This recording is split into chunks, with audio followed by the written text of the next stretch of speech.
Dimulai dari sini, saya merasa bahwa sukses bukan lagi cuman sekedar angan-angan. Dimulai dari sini, saya mulai bertemu dan mempelajari ilmu ekonomi dan bisnis dari dosen-dosen yang profesional dan dosen-dosen yang benar-benar ahli di bidang ekonomi dan bisnis. Dimulai dari sini, saya diajarkan bagaimana menjadi seorang pebisnis yang handal dan terampil. Dimulai dari sini, saya mulai mengerti bagaimana merencanakan sebuah plan agar dapat direalisasikan dengan baik. Selain itu, dimulai dari sini, saya mulai mengerti bagaimana kesulitannya untuk menjadi seorang owner perusahaan yang harus mempertahankan, mengembangkan daripada usaha ini. Apalagi di tengah-tengah persaingan yang berat, dan lagi saya juga merintis karir sebagai karyawan Bank Jateng. Jadi dalam situasi ini saya harus berusaha dua-duanya, karir yang sukses dan usaha yang sukses pula. Sukses bagi saya sih adalah apa yang kita inginkan, apa yang kita cita-citakan bisa tercapai. Tidak mudah sih memang kalau mengingat banyak hal yang telah saya lalui baik suka maupun duka. Kadang teringat sih masa-masa kuliah saat bagaimana saya berjuang hingga menjadi seperti sekarang ini. Peningkatan skill dan kompetensi diasah melalui pelatihan-pelatihan dan praktikum-praktikum di kampus yang sangat berguna sekali untuk perkembangan karir saya saat ini. Itu menjadi bekal yang sangat berharga untuk saya bisa menjadi sukses. Kegiatan kemahasiswaan memupuk percaya diri saya sehingga menjadi bekal saya dalam berkarya di dunia kerja. Pendidikan di sini sangat berkualitas, mulai dari dosen, fasilitas pembelajaran, tidak heran akreditasinya bagus. Sukses kami dimulai dari sini. Sukses kami dimulai dari sini. Sukses kami dimulai dari sini.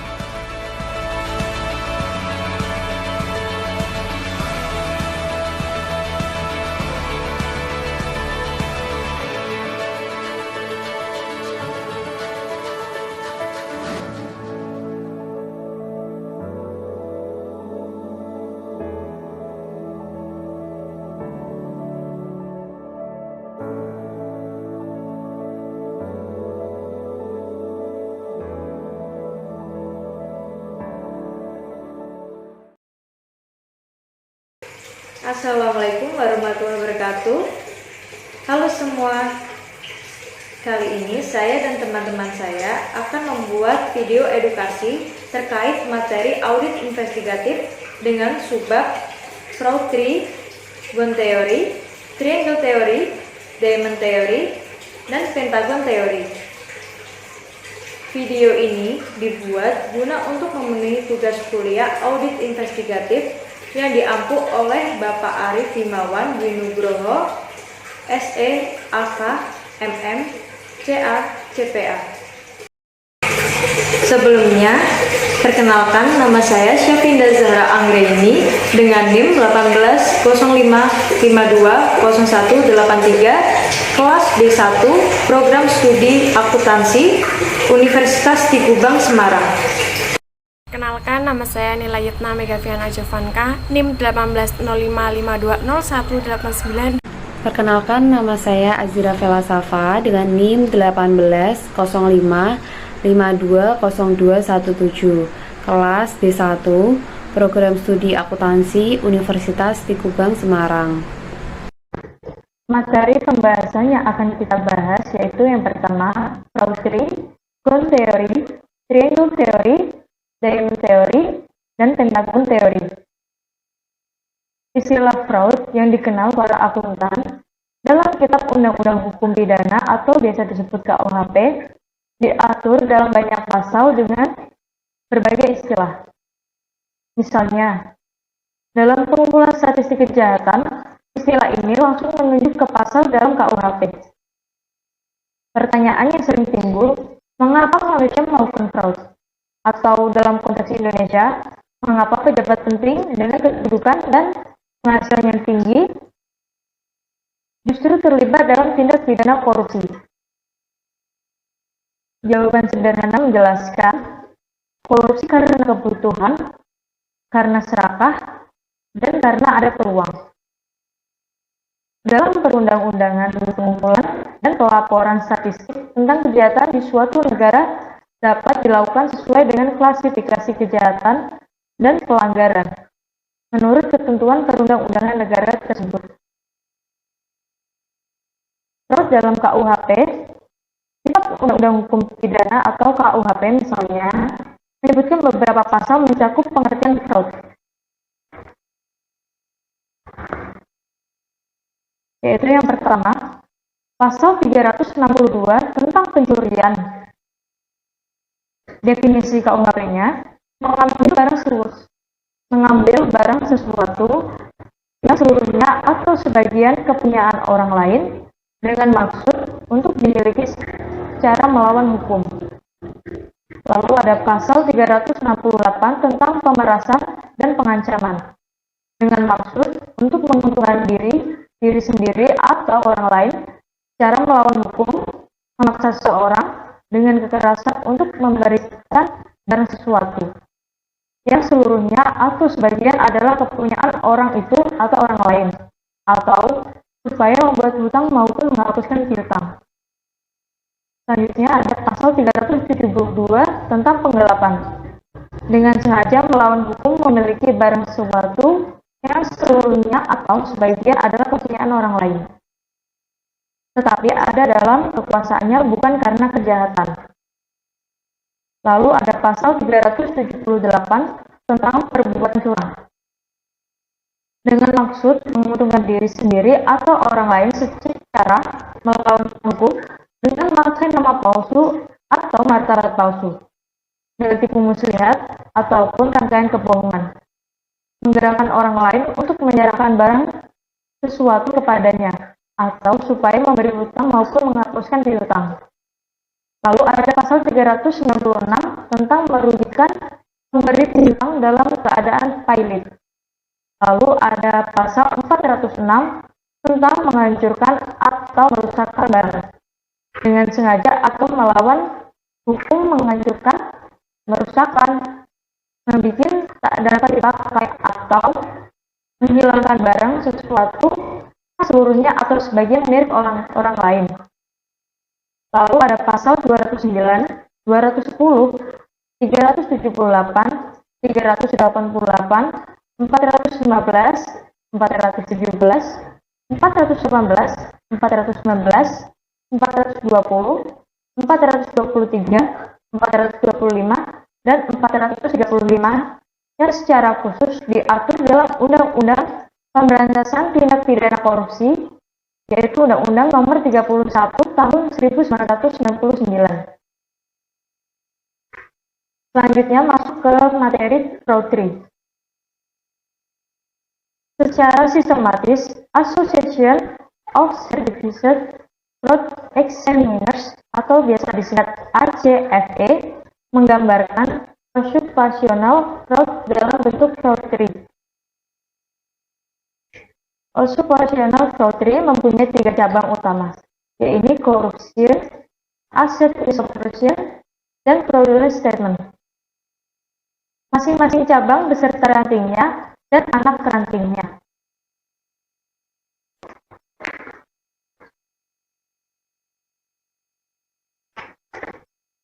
Corruption. Yang pertama yaitu corruption. Istilah korupsi menurut Undang-Undang Nomor 31 Tahun 1999 meliputi 30 tindak pidana korupsi dan bukan 4 bentuk seperti yang digambarkan dalam ranting-ranting, yaitu conflict of interest, bribery, illegal gratuities, economic extortion.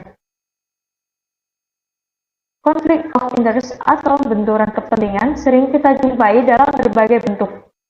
Di antaranya bisnis plat merah atau bisnis pejabat, dan keluarga serta kroni mereka yang menjadi pemasok atau makanan di lembaga-lembaga pemerintah dan di dunia bisnis sekalipun. Benturan kepentingan bisa terjadi dalam skema permainan pembelian maupun penjualan.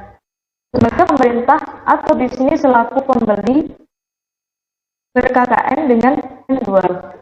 Indikasi mengenai hal ini terlihat dalam pembeli merupakan lembaga besar, nilai pembelian yang tinggi, dan penjual merupakan penyuplai terkenal tingkat dunia. Jadi, seharusnya jual beli dapat dilakukan secara langsung dan bukan melalui penjual perantara. Selanjutnya ada bribery atau penyuapan, merupakan bagian yang akrab dalam kehidupan bisnis dan politik di Indonesia. Kasus-kasus tindak pidana korupsi tahun 2008 dan 2009 menunjukkan hal ini. Lalu ada cheat rigging, merupakan permainan dalam tender. Lalu ada illegal negotiations atau pemberian atau hadiah yang merupakan bentuk terselubung dari penyuapan. Selanjutnya ada asset misappropriation atau pengambilan. Aset secara ilegal dalam bahasa sehari-hari disebut mencuri. Namun, dalam istilah hukum, aset secara ilegal yang dilakukan oleh seseorang yang diberi wewenang untuk mengelola atau menguasai aset tersebut disebut menggelapkan. Dalam skimming, uang dijarah sebelum uang tersebut secara fisik masuk ke perusahaan. Cara ini terlihat dalam fraud yang sangat dikenal para auditor, yaitu lapping. Kalau uang sudah masuk perusahaan dan kemudian baru dijarah, maka fraud ini disebut larceny atau pencurian. Sekali arus uang sudah terekam dalam atau sudah masuk ke sistem, maka penjara ini disebut fraudulent disbursement, yang lebih dekat dengan istilah penggelapan dalam bahasa Indonesia. Selanjutnya ada larceny atau pencurian, yaitu bentuk penjarahan yang paling kuno dan dikenal sejak awal peradaban manusia. Peluang untuk terjadinya penjarahan jenis ini berkaitan erat dengan lemahnya sistem pengendalian internet, khususnya yang berkenaan dengan perlindungan keselamatan aset. Selanjutnya akan dijelaskan teman saya, Nilayitna. Yang selanjutnya, lanjutan dari asset misappropriation. Pencurian yang tidak sah atau fraudulent disbursement sebenarnya satu langkah lebih jauh dari pencurian. Sebelum tahap pencurian, ada tahap perantara. Kembali ke diagram. Seperti yang pertama ada billing scam. Billing scams adalah skema permainan dengan menggunakan proses billing atau pembebanan tagihan sebagai sarananya. Pelaku fraud dapat mendirikan perusahaan bayangan atau shell company yang seolah-olah merupakan penyuplai atau rekanan atau kontraktor sesungguhnya. Perusahaan bayangan ini merupakan sarana untuk mengalirkan dana secara tidak sah keluar perusahaan. Lalu ada payroll scam, adalah skema permainan melalui pembayaran gaji. Bentuk permainannya antara lain dengan pegawai atau karyawan fiktif, atau ghost employer, atau dalam pemalsuan jumlah gaji. Jumlah gaji yang dilaporkan lebih besar dari gaji yang dibayarkan. Selanjutnya ada expense reimbursement, adalah skema permainan melalui pembayaran kembali biaya-biaya. Misalnya biaya perjalanan. Seorang pemasar mengambil uang muka perjalanan dan sekembalinya dari perjalanan ia membuat perhitungan kembali biaya perjalanan. Kalau biaya perjalanan melampaui uang mukanya, ia meminta reimbursement atau penggantian. Ada beberapa skema permainan melalui reimbursement ini. Rincian penyamaran jenis pengeluaran yang sebenarnya lazimnya dilakukan dalam pengeluaran yang tidak ada atau tidak memerlukan bukti pendukung atau biaya sama sekali. Fiktif. Check tampering adalah skema permainan melalui pemalsuan cek. Hal yang dipalsukan bisa tanda tangan orang yang mempunyai kuasa mengeluarkan cek atau endorsement-nya, atau nama kepada siapa cek dibayarkan, atau ceknya disembunyikan. Dalam contoh terakhir, pegawai meminta 2 buku cek dari bank, sesuatu yang diketahui secara resmi hanya 1 buku, sedangkan pengeluaran melalui buku cek kedua dirahasiakan di Amerika Serikat. Cek yang sudah diuangkan akan dikembalikan oleh bank kepada yang mengeluarkan cek atau paid check. Paid check ini dan bonggol buku cek atau cek stub yang disembunyikan. Register disbursement adalah pengeluaran yang sudah masuk dalam cash register. Skema permainan melalui register disbursement pada dasarnya ada dua, yakni false refund atau pengembalian uang yang dibuat-buat dan false voids atau pembatalan palsu. Pelanggan datang membawa barang yang dikembalikannya, misalnya karena tidak puas dengan barang yang dibelinya. Untuk itu ia akan mendapat refund atau menerima kembali uangnya atau pembatalan pembebanan kredit cardnya. Dalam false refund ada berbagai cara penggelapan, di antaranya penggelapan dengan seolah-olah ada pelanggan yang mengembalikan barang dan perusahaan memberikan refund. Berikut adalah bagian dari false refund. Lalu ada false void. False void hampir sama dengan false refund. Hal yang dipalsukan di sini adalah pembatalan penjualan yang sudah. Lalu ada false void. False void hampir sama dengan false refund. Hal yang dipalsukan di sini adalah pembatalan penjualan yang sudah terekam di pita cash register, dibatalkan. Seolah-olah pembeli urung melakukan pembelian. Jumlah yang sudah diterima perusahaan seolah-olah juga dibatalkan. Berikut adalah bagian dari false voice. Seperti yang dijelaskan di atas, skimming merupakan penjarahan sebelum uang secara fisik masuk ke perusahaan. Contoh yang sangat populer ada praktik gali lubang, tutup lubang dalam penagihan piutang atau lapping. Contoh lain piutang yang dihapus bukukan, namun tetap ditagih dari pelanggan. Hasil tagihan tidak masuk ke perusahaan dan dijarah oleh si penagih. Sasaran lain dari penjarahan adalah persediaan barang atau inventory. Umumnya daya tarik untuk mencuri kas lebih tinggi dari aset lainnya. Namun dalam situasi tertentu persediaan barang sangat menarik untuk dijadikan sasaran pencurian. Contoh penjualan BBM bersubsidi secara ilegal. Pada waktu ada disparitas harga yang tinggi antara BBM bersubsidi dan yang tidak bersubsidi, aset lainnya yang bukan kas atau inventory juga bisa menjadi sasaran adalah aset tetap. Misalnya kendaraan bermotor yang memiliki perusahaan. Modus operandi dalam penjarahan aset yang bukan uang tunai atau uang di bank adalah misuse dan larceny. Misuse adalah penyalahgunaan, misalnya penggunaan kendaraan bermotor, perusahaan atau aset tetap lainnya untuk kepentingan pribadi. Hal ini sangat umum terjadi sehingga seringkali dianggap biasa dan bukan merupakan fraud. Contoh, alat transportasi yaitu mobil, kapal, terbang, helikopter, perusahaan atau lembaga pemerintah yang dipakai untuk mengangkut barang-barang pribadi atau inventaris kantor atau instansi pemerintah yang dipinjam selama seseorang memegang jabatan atau misuse dan tidak mengembalikannya sesudah ia tidak lagi menjabat atau larceny. The fraudulent statement.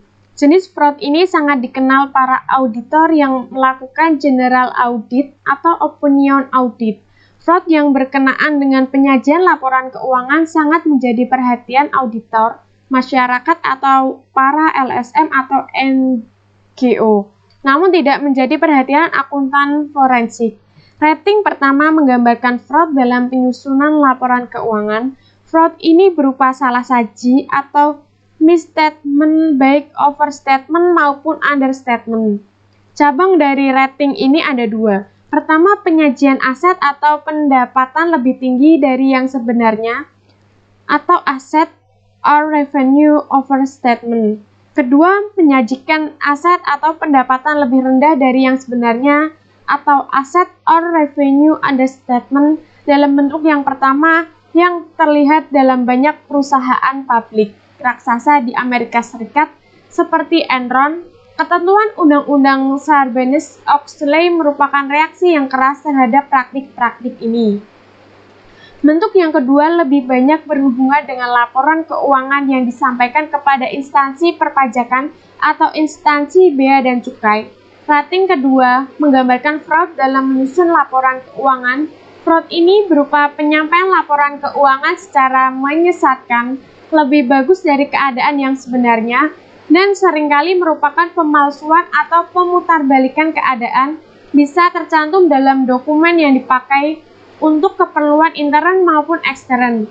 Contoh, perusahaan minyak besar di dunia yang mencantumkan cadangan minyaknya lebih besar secara signifikan dari keadaan yang sebenarnya apabila diukur dengan standar industrinya, atau perusahaan yang alat produksinya atau limbahnya membawa bencana bagi masyarakat, tetapi secara terbuka, misalnya melalui iklan, mengeklaim keadaan sebaliknya. Dari 3 cabang fraud 3, yakni corruption, misappropriation of asset, dan fraudulent statement, akuntan forensik memusatkan perhatian pada 2 cabang pertama.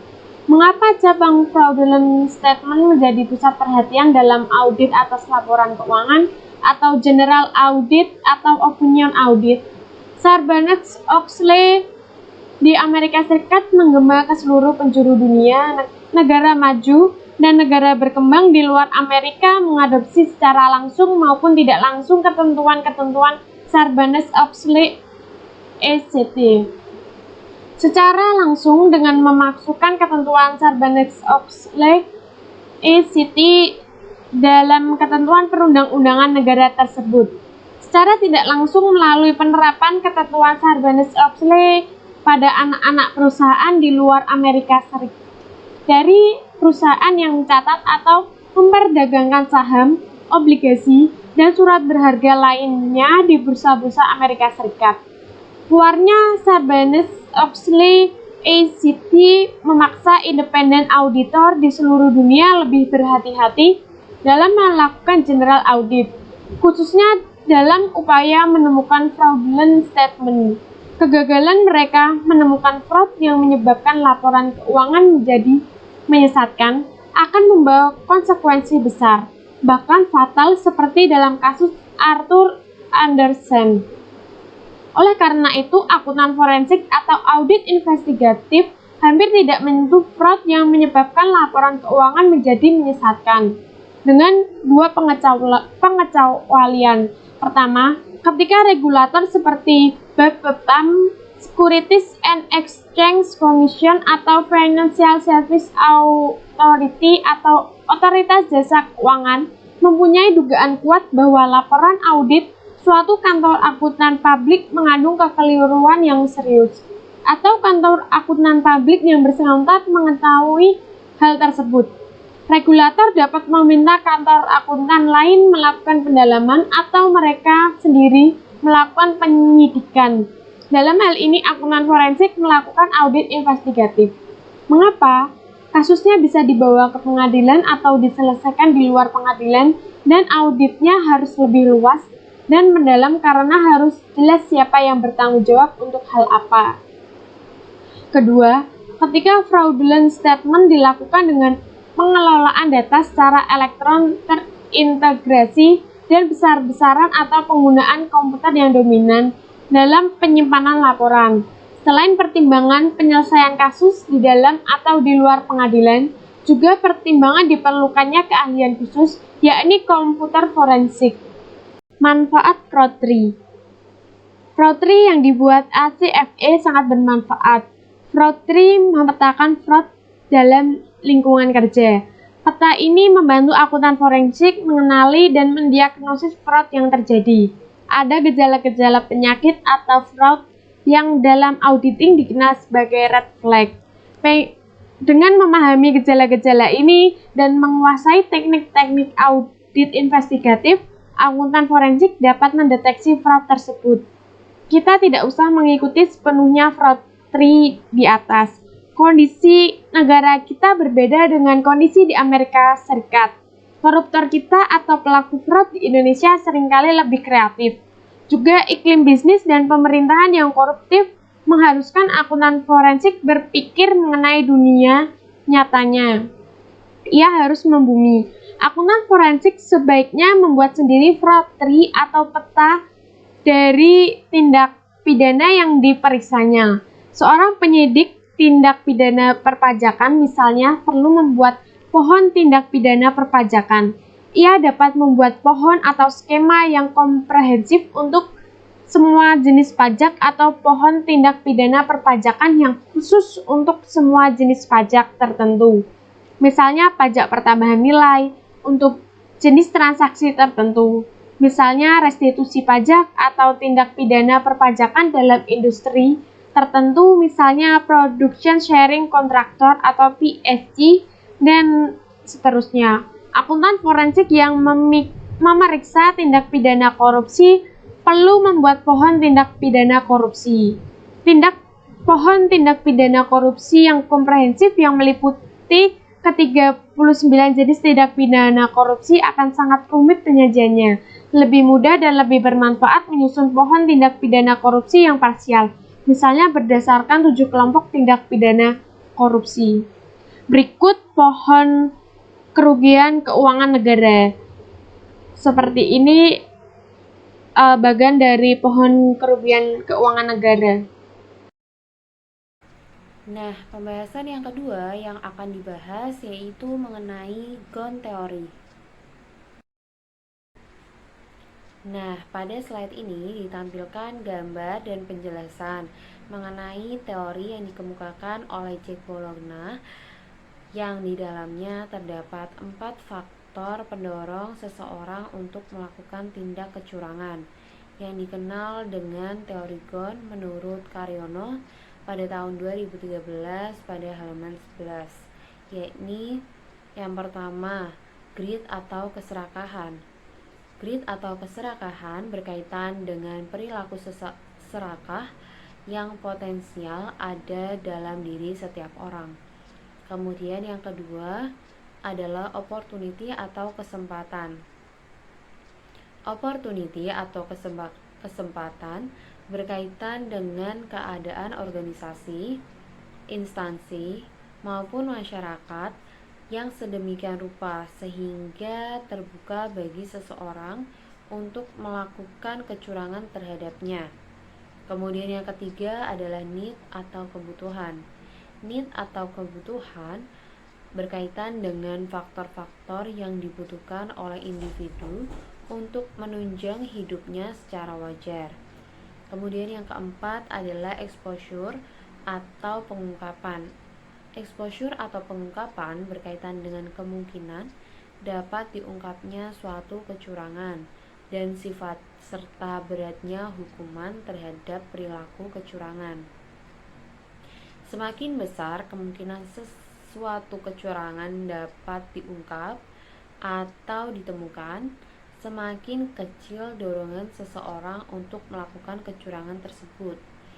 Semakin berat hukuman kepada pelaku kecurangan, akan semakin kurang dorongan seseorang untuk melakukan kecurangan. Pengungkapan suatu tindak kecurangan tidak menjamin tidak terulangnya tindak kecurangan tersebut, baik pelaku yang sama maupun dengan pelaku yang berbeda. Nah, dari keempat faktor yang mendorong seseorang untuk melakukan tindak kecurangan tersebut, masing-masing dari faktor tersebut memiliki sifatnya masing-masing. Yang pertama adalah faktor greed atau keserakahan.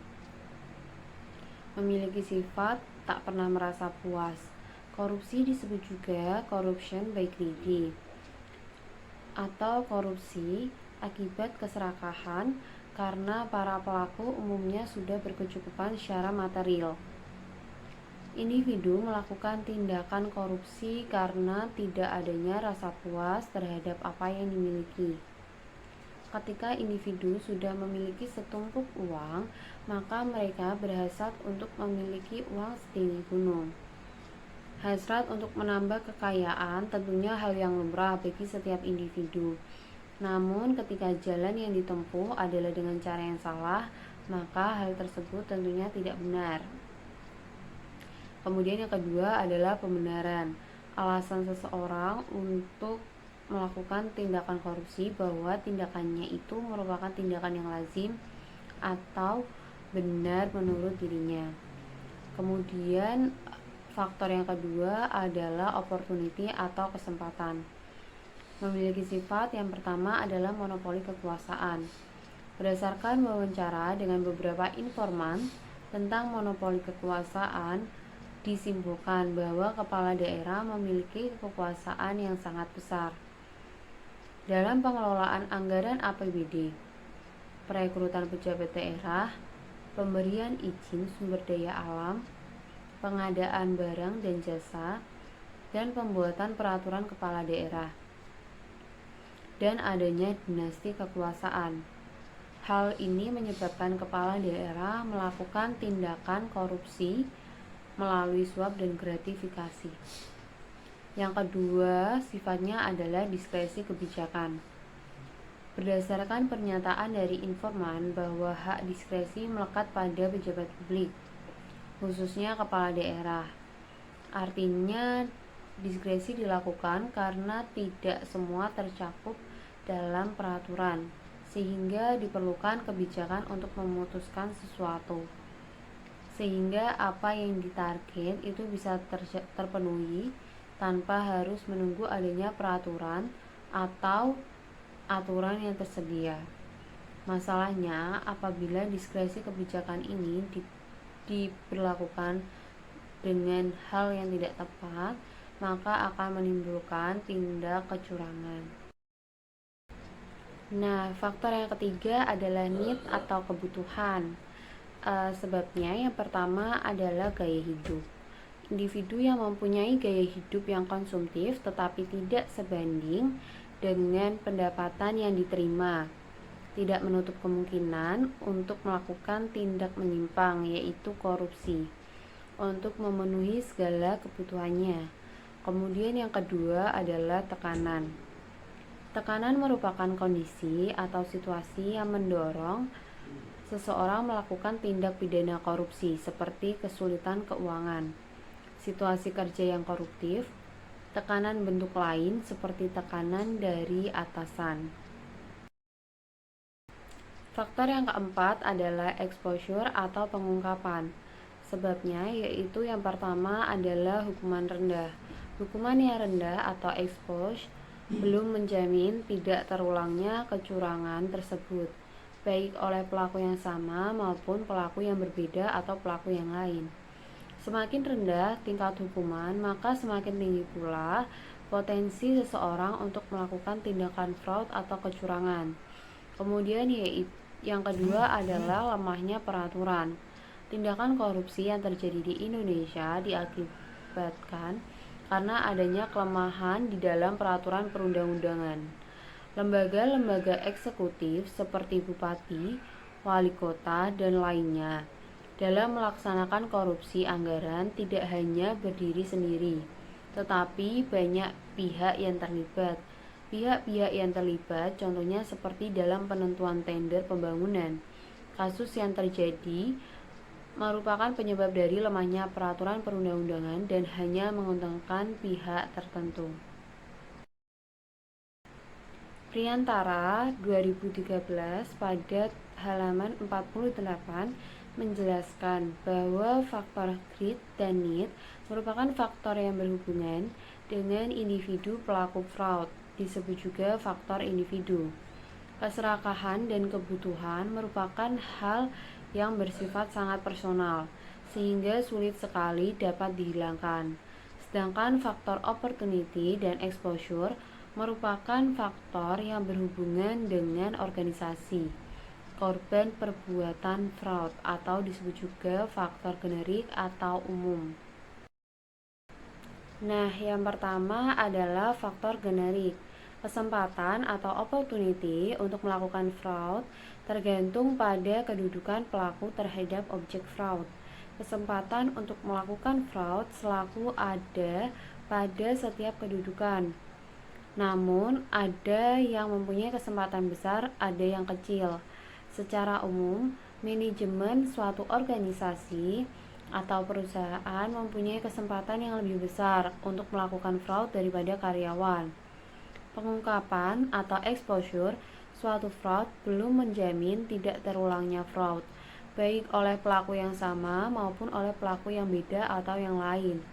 Oleh karena itu, setiap pelaku fraud seharusnya dikenakan sanksi apabila perbuatannya terungkap. Pengungkapan berarti juga apakah suatu fraud mudah terdeteksi dan terungkap. Semakin mudah terdeteksi dan terungkap, serta semakin tegas sanksinya, maka pelaku yang ingin mencoba fraud harus berpikir ulang atau harus semakin canggih modus fraudnya. Yang kedua adalah faktor individu. Salah satu aspek adalah moral yang sangat rendah karena berhubungan dengan keserakahan atau greed. Disebut moral yang sangat rendah karena keserakahan bertalian dengan perbuatan fraud yang pasti dilakukan sudah berulang kali, sehingga dianggap hal biasa dan bukan merupakan suatu perbuatan yang salah, serta sudah melampaui batas kebutuhan dasar manusia sesuai lapis pertama kebutuhan manusia menurut teori Abraham Maslow, A Theory of Human Motivation, atau Hierarchy of Need. Aspek yang lain adalah motivasi yang berhubungan dengan kebutuhan atau need, yang mendorong pikiran dan keperluan pegawai atau pejabat yang memiliki akses dan otoritas terhadap aset yang dimiliki perusahaan atau instansi atau organisasi tempat ia bekerja. Dalam hal orang tersebut merasa tertekan oleh kebutuhannya, maka ia dapat terdorong untuk melakukan fraud. Permasalahannya adalah sampai lapisan mana kebutuhan harus dipenuhi pelaku fraud.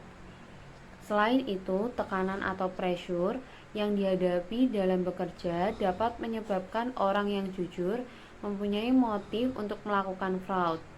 Apabila pelaku dan sesuai dengan sifat manusia dan hukum ekonomi bahwa need adalah tidak terbatas. Dan apabila faktor generik sangat lemah, maka awalnya adalah alasan kebutuhan atau needs namun akan menjadi keserakahan atau greed.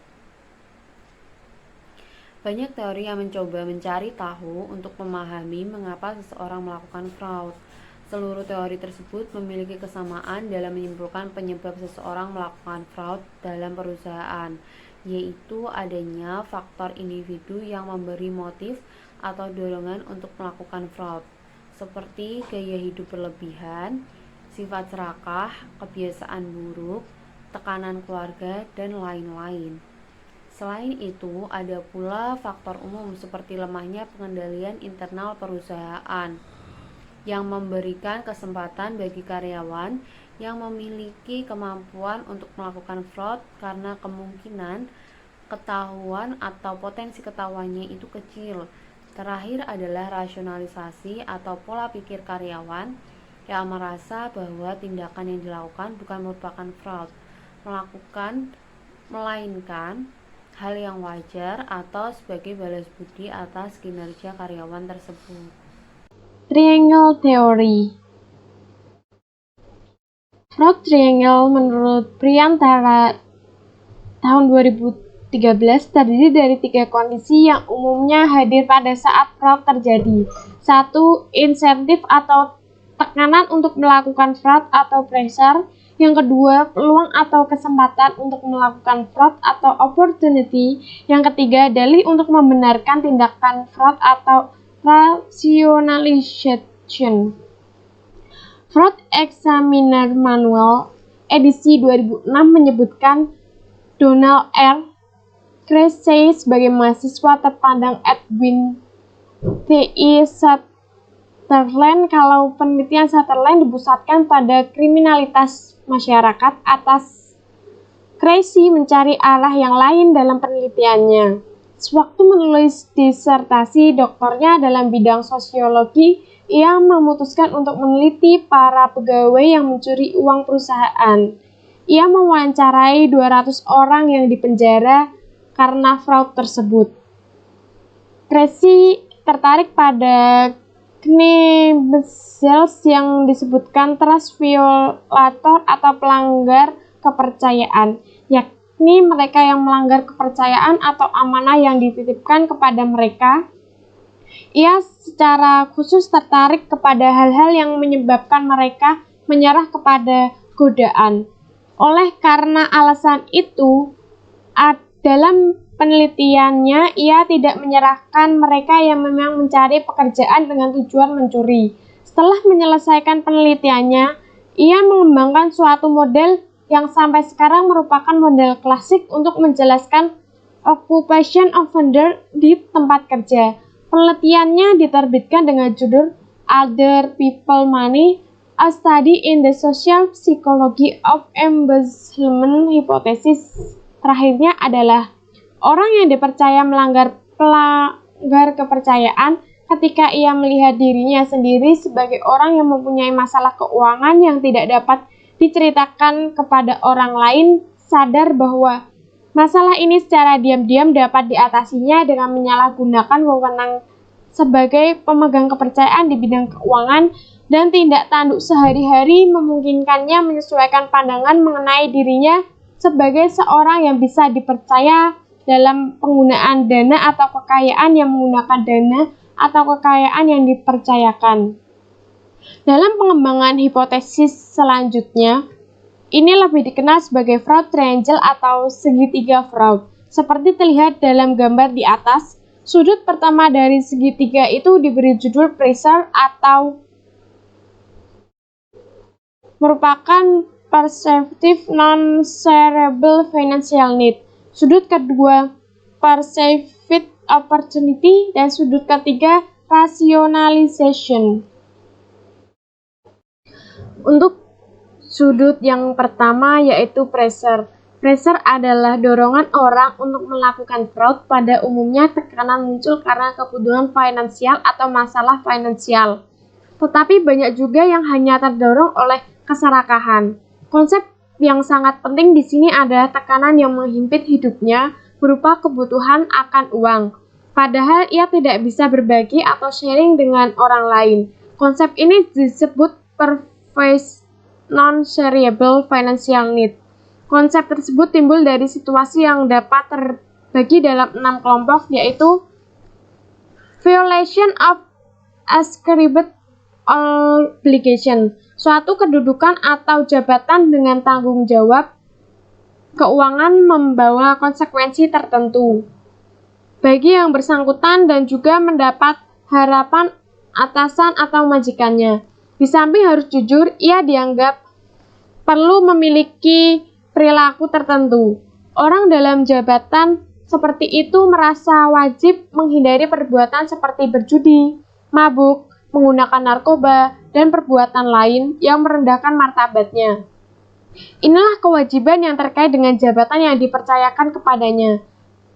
Ini adalah ascribed obligation baginya. Kalau ia menghadapi situasi yang melanggar kewajiban terkait dengan jabatannya, ia merasa masalah yang dihadapinya tidak dapat diungkapkannya kepada orang lain. Pengungkapan perilaku yang bertentangan dengan kewajiban tersebut baginya merupakan pengakuan bahwa perilaku di bawah standar perilaku yang diharapkan daripada dalam kedudukan itu. Ini setara dengan sikap perwira-sejati yang memilih hierarkinya daripada menghadapi tatapan mata masyarakat terhadap kegagalan di medan pertempuran. Yang kedua ada problem resulting from personal failure.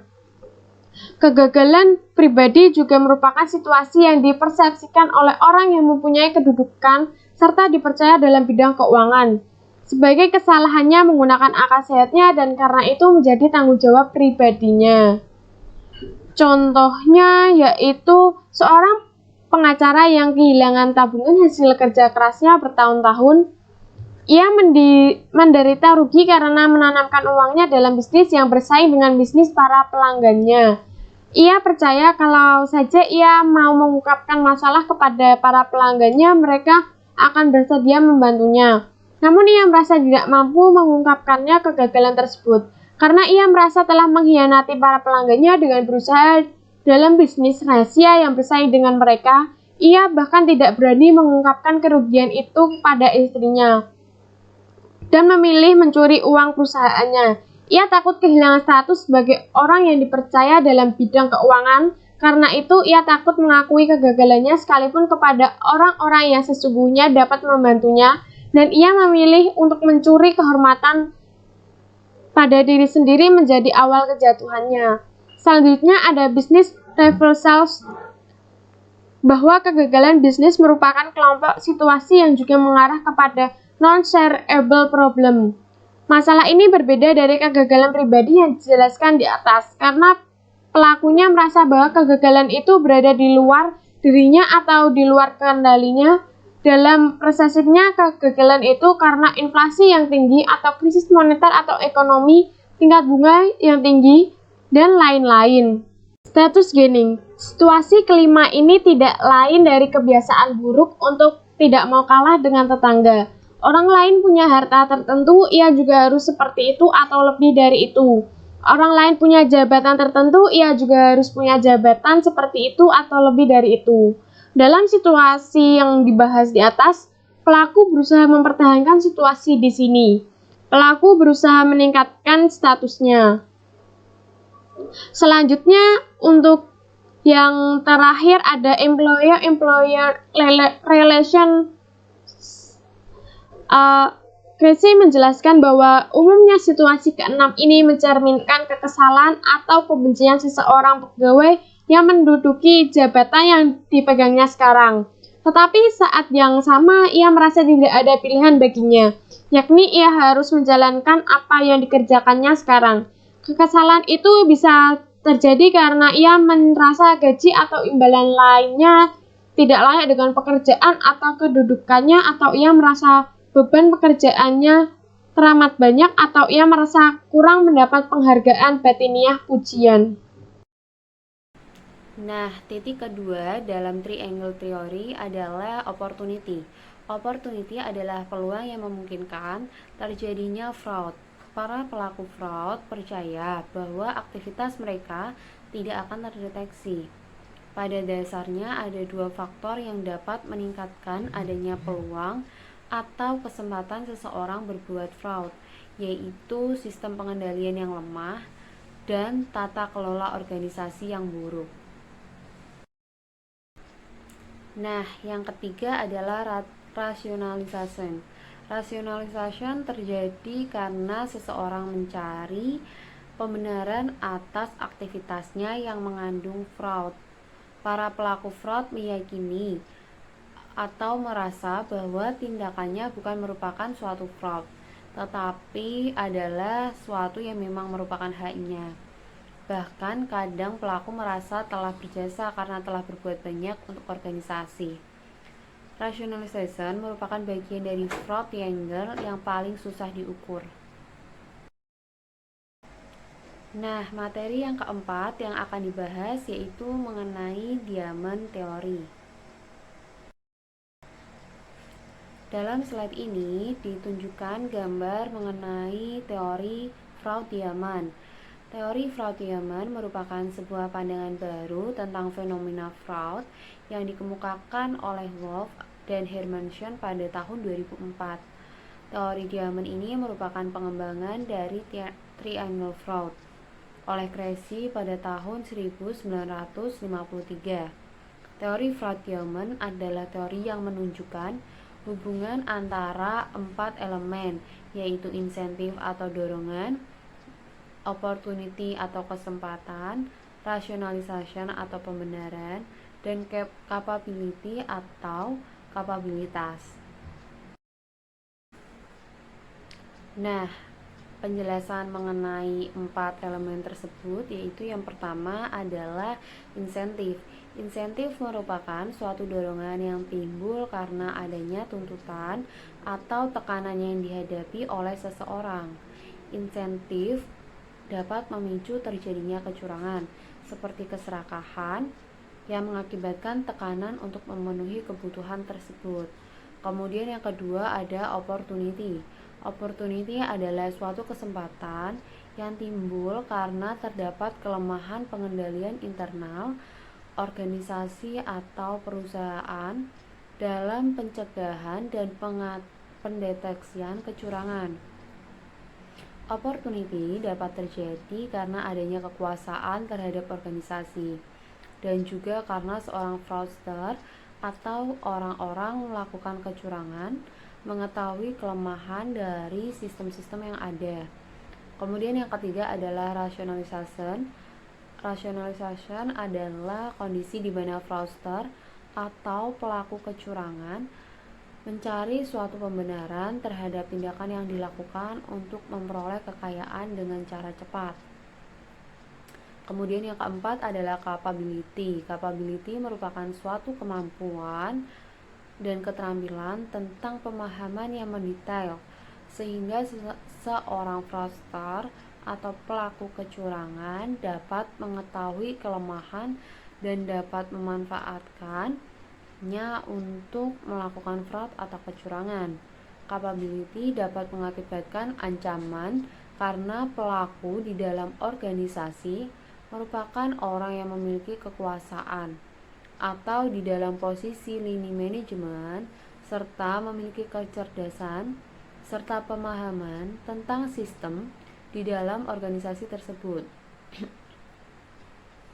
Pelaku tersebut disebut sebagai suatu tindakan kejahatan kerah putih atau white collar crime karena kecurangan jenis ini mempunyai ancaman yang sangat besar dan sangat signifikan terhadap organisasi yang bersangkutan.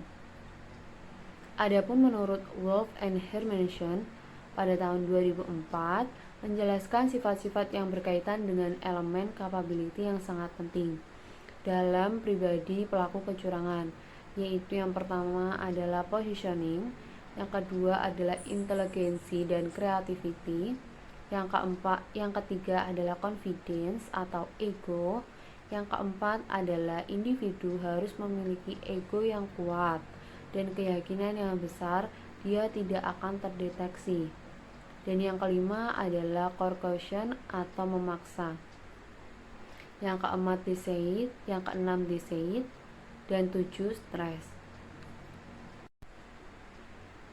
Dengan begitu, faktor-faktor terjadinya atau pendorong terjadinya kecurangan fraud Yemen dipengaruhi oleh 4 elemen, yaitu adanya faktor insentif yang tidak sesuai, adanya kesempatan untuk melakukan kecurangan, adanya pembenaran atas tindakan kecurangan yang disebabkan oleh keserakahan, dan tuntunan atau tuntutan kebutuhan, serta adanya capability atau suatu pemahaman detail mengenai sistem organisasi sehingga mudah atau memudahkan pelaku kecurangan untuk melakukan kecurangan di dalam organisasi tersebut.